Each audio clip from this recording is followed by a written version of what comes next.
Solution, Cam Newton, do you want a revolution? I'm taking Houston. Fudd was doing whatever she wanted. It reminded me of the King of Tally video. You know how before he served the food, he go, "What would you like?" That's what she was telling them girls. What would you like?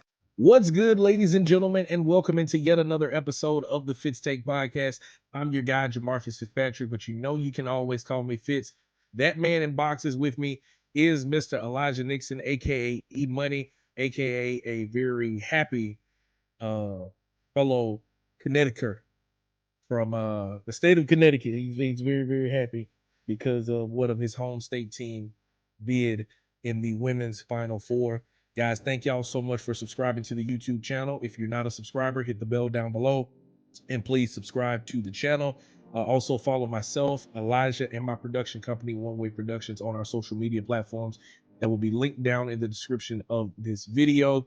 Also follow us wherever you get your podcast from, whatever that feed may be: Apple, Spotify, iHeartRadio, and Amazon Music.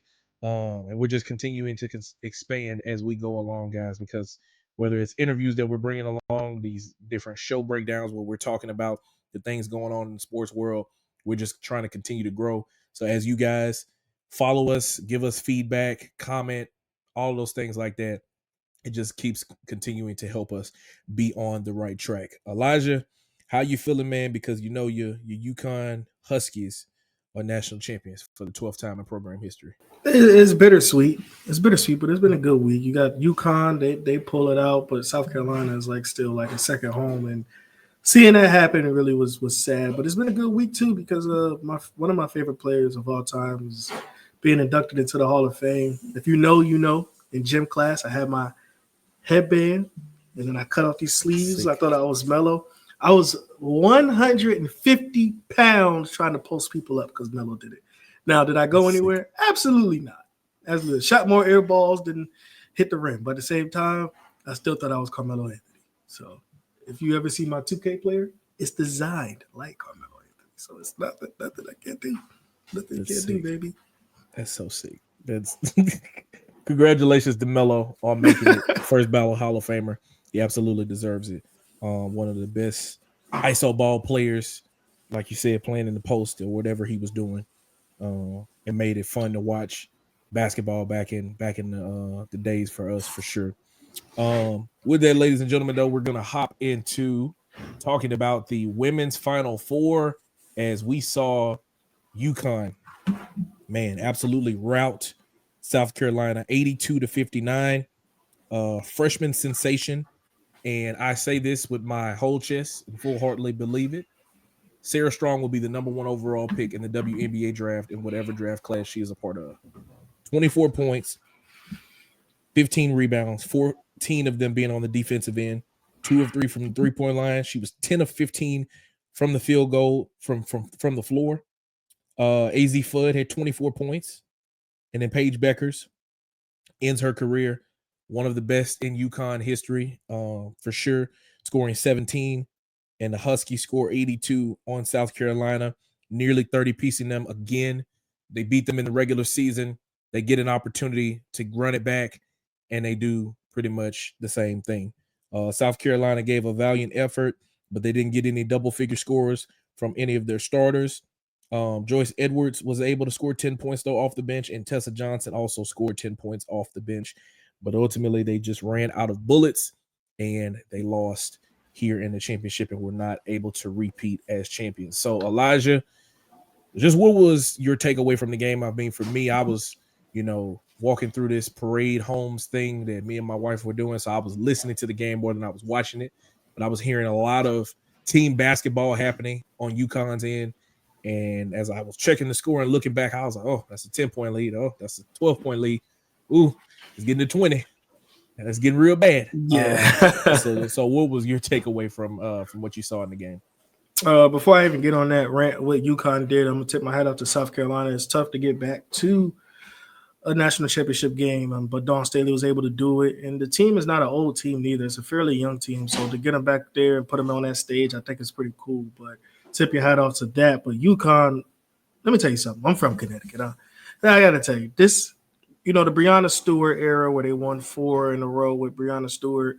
This didn't give me that type of team. It gave me the team that was back then for Renee Montgomery, the Maya Moore teams, because like you said, everyone can score the basketball page. She only scored 17, but we all know her as the best scorer. Fudd put up 24. She was doing whatever she wanted.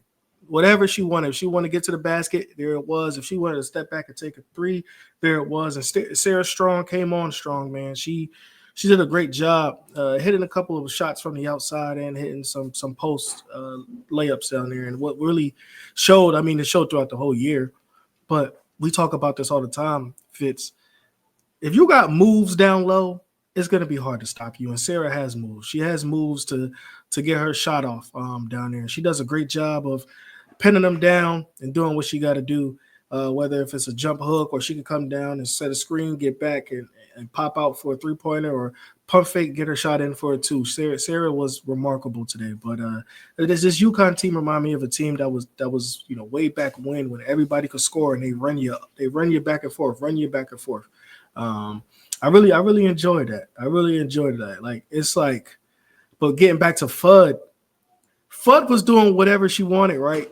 It reminded me of the King of Tally video. It was like, you know how before he served the food, he go, "What would you like?" That's what he was telling them girls. That's what she was telling them girls. What would you like? A layup? Step back? You want me to triple go? Like, she was doing whatever she wanted. It was one time, I don't know what the big was on South Carolina, but she had her stumbling a little bit, and Fudd just crossed over. I think she missed the shot, but it was like it wasn't close. UConn has a pedigree of, we know who the star player is, but they're going to beat you with everybody because, people, and what I like about that is because South Carolina does it too, and so do other teams. But what they do is everybody's on this level for a reason. It's not just one player that's going to take us over the top. It's not just one player that probably is going to get all the credit, but it's not just one player that got us here. And it will never be like that in the game of basketball, the game of football. Only time you could say that is in tennis and golf. So it's like with this roster, they're really good. Sarah Strong will be back. Fudd will be back. I'm waiting to see how many more pieces they will add to see what they can try to go for a back-to-back title. But you got to tip your hat off to that team because, again, everybody did their job, and it showed throughout this tournament. Yeah, man, no doubt about it. And to say that you have South Carolina's number on speed dial is a lot because, as we've said numerous times before, Dawn Staley has had a chokehold on women's basketball, whether that is the way that she's recruited, whether that is winning championships. I think they've won 3 out of the last 9 years. They've went to 5 straight Final Fours. That ain't easy. With the way they schedule, everybody that played in the Final Four, they had played them. Now, they had lost to them, but they had played them. They ain't ducking no smoke to none of the teams that they're facing. So to get back is extremely, extremely tough to do. For me, as I look over things, first of all, I tip my cap to Paige Beckers. Closing out a career, like I said, that should be one that should be very well commended because of what she was able to accomplish throughout her career. I was looking at an Instagram post where it listed everything she had done. The fastest UConn player to 2,000 points, a 3-time Big East Player of the Year, most outstanding player in all Big East, 1-time Wooden, Naismith, and AP Player of the Year, 3-time first-team All-American. And now she's a national champion. And she did it, and she wasn't even the leading scorer, which, in that regard, a lot needs to be said for Coach Gino. We know what he means to women's college basketball. You just brought up about the 4 straight national championships that UConn was able to win. Like, his legacy is cemented. I mean, you talking about GOAT. He the GOAT, and he fit the description. That's what Lil Baby say. Well, he say, I'm not the GOAT, but he fit the description. He the GOAT, and he fit the description. He both of them. Capital B, capital O, capital A, capital F. Both. He does it. And because of that, they are national champions. Paige Beckers, though, the tournament run that she had was phenomenal. 34 in the round of 32, 35 points against Oklahoma, 40 against USC. Or excuse me, I'm looking at her minutes. Let me go back. 34, 40 against Oklahoma, 31 against USC, 16 against UCLA, 17 against South Carolina. And I think at one point in the game where she scored 40, she went on like a 9-10 run by herself. She's going to be the number 1 overall pick, and rightfully so. And in this game, she didn't even have to be at her absolute best to win this game because she had a great team around her. And when you look at games like this, if you just look at the box score, you would say, where was the difference at? And you would see that in the third quarter, UConn outscored South Carolina 26-16, and that's not much of a difference. But it is when in the second quarter, South Carolina went scoreless for 5 minutes. That hurts because if you're not scoring and the other team is, that means the margin is getting wider. And then there was another moment in the third quarter. You had a TV timeout at 3 minutes. UConn goes on a 12-3 run. That hurts because, again, it widens the margin and you're not getting any closer because basketball is a game of runs. And the only way that you can get back into games is if you go on runs of your own. And South Carolina just didn't have that. After that first quarter, they jabbed with each other for a minute, went back and forth, back and forth, back and forth. UConn put their foot on the gas and they never took it off. And that's pretty much the story of the game. South Carolina had more bench production, but they didn't get all of the points scored that they needed from the starting 5. Meanwhile, you had a combined 48 from 2 of the girls for UConn and AZ Fudd and Sarah Strong. So 2 players almost outscored your entire team. 11 more points you scored than 2 players. You add Paige Beckers in there. My quick math, what is that, 65? So 3 players outscored your entire team. And then you add on top of that, UConn is the number 1 scoring defense in the country. So they put you in a seatbelt. They held it down, and they were able to capture their 12th national championship in program history. So shout out to Coach Gino. Shout out to those young ladies there of the University of Connecticut, the UConn Huskies. What's they how they fight song go, bro? I know you probably know it. I don't, but we could play "Go Huskies." Woo! I don't know their fight song. I know Temples, the cherry and white, but I don't know it. I don't even know a UConn. Some fan you are, man. Hey, man, I just root for the state, man. If You're Yale was in it, bandwagoner. hey, if Yale was in it, I root for them. The other day, matter of fact, while we talking about it, I was just watching on TV. Quinnipiac was playing against UConn in hockey. Those are 2 teams that's from Connecticut. I cheer for both of them if I see it. You got to cheer for them. I don't care who wins that. I don't even watch hockey for real unless they fighting. But you see Quinnipiac, you see UConn. Let's get it on, baby. Let's get it on. Just going with the winners, y'all. That's all it is. Just going with the winners. What a shame. But shout outs to UConn for winning the national championship. Shout outs to South Carolina for getting to another Final Four and a national championship themselves, but just not being able to get it done. With that, let's switch over to the men's side of things. And as we're recording this episode on Sunday, it'll drop Monday morning. Houston and Florida are set to meet in the men's national championship game out there in San Antonio.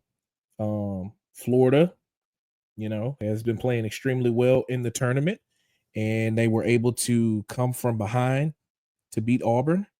If I could get the score pulled up, they were able to handle their business, come from behind, and get a huge victory to punch their ticket to their first national championship, I think, since 2008, if I'm not mistaken. That's baseball. I don't need that. Their first national championship since, I think, 2008, like I said, beating Auburn 79-73. Meanwhile, the Houston Cougars, and I'm going to be transparent with y'all, it was not because the game was boring. I laid my head down for about 10 or 15 minutes. I told my wife to wake me up 10 to 15 minutes after I closed my eyes. I opened my eyes, and it was 1 o'clock. The game was over, so I had to watch it on replay and through highlights and all that stuff like that. But Houston puts together a comeback for the ages. punches their ticket to the national championship. I think they're first since '84.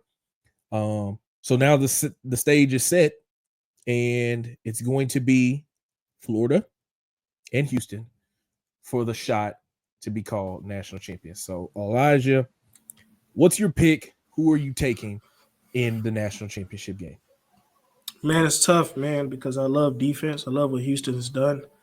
You know, neutralizing and finding a way to win against Duke and throughout this whole tournament. I think they had like a close game against Purdue that was like 60-58 or something like that. So they're one of those teams. But I'm gonna take Florida.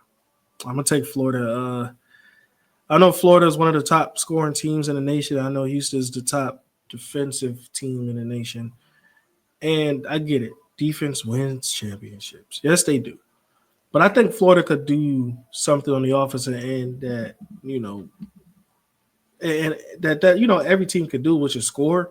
But I think they can do things that's as well as Houston. Houston knows how to edge out close games. Florida does as well. Florida, first time I seen them play a handful of times. First time I seen them play, they beat Tennessee in the SEC championship game. Now, Florida was in control basically the whole game. But Tennessee had a run where it looked like they were going to come back and win that game. Florida buckled down and put some runs together and stopped them and captured the SEC championship game. Now that was one. Now another one that caught my eye was against UConn in the NCAA tournament. Florida should have lost that game, if you ask me. They go into half tied 31-31. UConn out-rebounded them, had more second chance points. They had more rebounds on the offensive glass. They were playing very well, but they weren't knocking down too many shots. Florida, in the last 4 minutes, had to be, I think it was the last 4 minutes, put together some runs. And that showed me, okay, that's a championship team because it didn't rely on one guy. You had Clayton Jr., Elijah Martin, and I think his first name, Will Richard. They all put together something to pull out that game, and I think won 77-75 to beat UConn. Other than that, they still came around smooth sailing to the point where they're at now. But that showed me that's a championship team. The same way Houston showed me that they were a championship winning team as well because of what they could put together without just relying on one person. They relied on defense and a couple other guys. So with that being said, I'm probably going to go with Florida. I don't think Florida make the same mistakes that Duke made, trying to force it into just one player's hand. I also think that Florida also have guys that can knock down shots, not just one guy. I think plenty of guys can do it. I also think that Florida coaching staff isn't going to draw up some bull garbage at the end of the minutes that Duke did at the end of just saying, here, do this, and I hope this works, instead of just coming out of the sets, instead of just trying to find somebody else to get the ball to in the late times. Now, I'm not saying Houston didn't deserve to win that game. I think they deserved it pretty well. But I just think that when it comes to Florida, I think they will execute the game a little bit better than what that Duke didn't do. So I'm going with Florida to win this game. It's nothing against Sampson. I hope Sampson wins. If he wins, I'll be happy for him. But I just think Florida is really, really dominant, and they know how to play with one another to get the job done.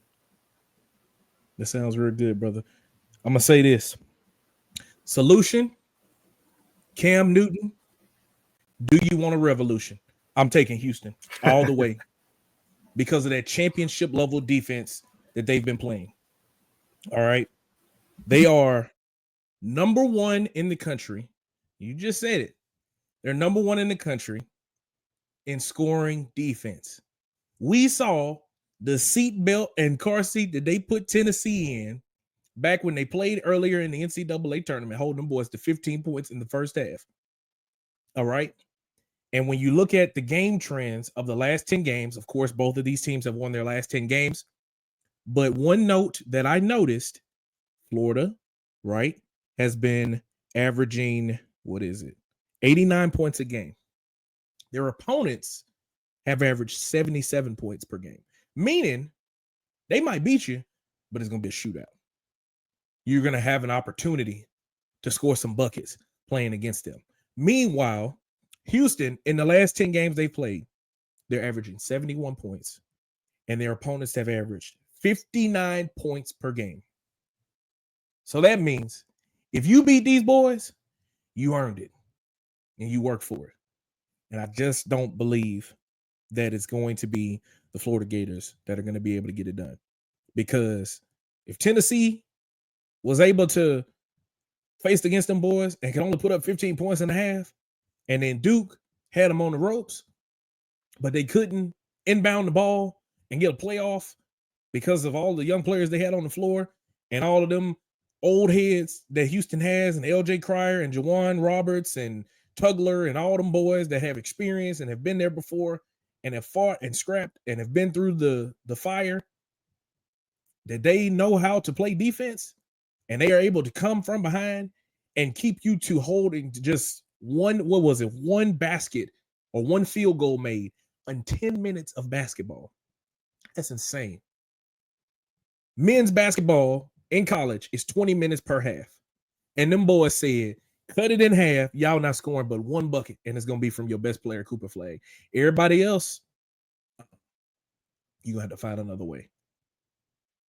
Diabolical. Insane. Incredible. So like I said, Constitution, Cam Newton, dissolution, do you want a revolution? Give me the Houston Cougars to win the national championship. I can't give you no score, but I can tell you that them boys going to play some championship level defense. And at the end of it all, Kelvin Sampson and Quanez White, shout out to him, the soon-to-be Louisiana Raging Cajuns men's basketball head coach. Well, he already is. He's been introduced, but he will be officially here in Lafayette pretty soon. They will be national champions. And not only to mention, this basically going to be a home game because San Antonio ain't that far. It ain't that far, brother. Trust me. It ain't that far. So if you don't think the Alamo Dome is going to be electric, if you don't think that them boys going to go on some runs, I hear you. Walter Clayton, he going hard. He's a senior. He's did what he's needed to do. He's experienced. Phenomenal scorer of the basketball. That's fine.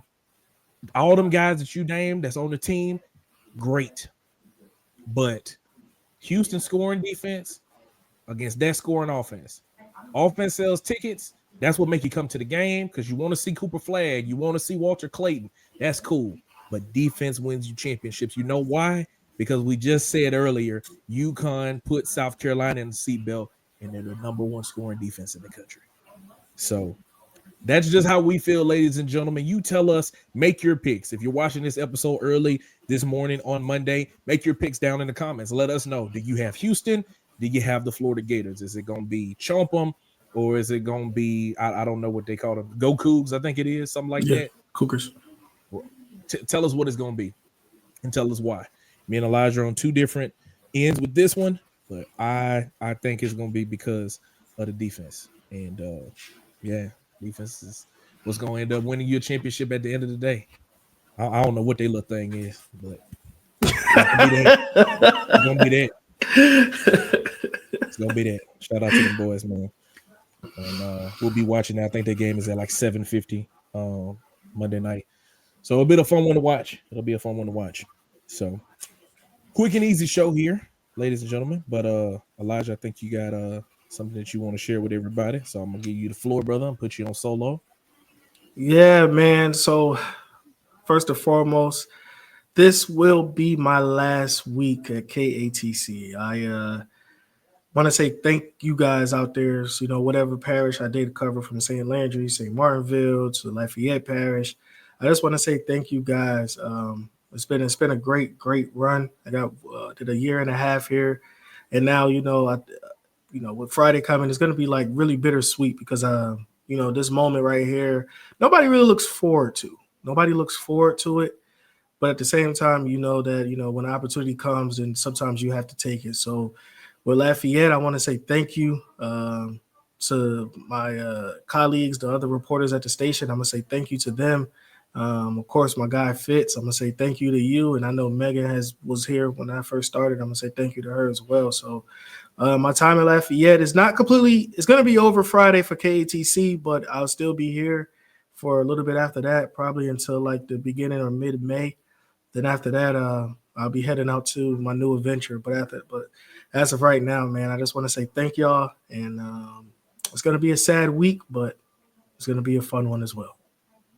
That boy lying. He ain't gonna be saying. No, I'm just playing. No, I'm just playing, man. Truly, man, it's been a pleasure to work with you. You know, and I mean, we still gonna be working together because we're gonna be doing this show. Podcast, yeah, we're gonna be doing this till the wheels fall off. But in the professional sense of the media space, you know, I remember when Mitch, shout out to him, gave me a call and said that you know, they were trying to he was trying to put somebody on, and you know, I'm all for helping people out in this business. And I, you know, saw you work there at KLB, and when it was an opportunity for us to link up and work together and become co-workers, man, you know, I did everything that I could to make sure that we could get you on board. And you know, it was ups and downs, a whole lot of fun, a whole lot of late nights, early mornings that we were able to have while you've been here at KATC. Like y'all know, we are TV reporters outside of this podcast of what we do. But I'm happy for you, man. Moving on to what you have in the future, and I know that you'll do well there. You'll do well there. So we're gonna be excited for whenever you're able to make that announcement too, as well, brother. Appreciate it, bro. Appreciate it. So, with that, ladies and gentlemen, we're going to sign out for yet another episode of the Fitz Take Podcast. Thank y'all so much for watching. If you've made it this point in the video, please smash that subscribe button. Please smash the like button. Also, comment down below for us. That will help to continue to grow the channel. Also, follow myself, Elijah, and my production company, One Way Productions, on our social media platforms that will be linked down in the description. And also follow us wherever you get your podcast from: Apple, Spotify, iHeartRadio, and Amazon Music. Signing out for Elijah Nixon, I'm Jim Marcus Fitzpatrick. We'll see you guys next time.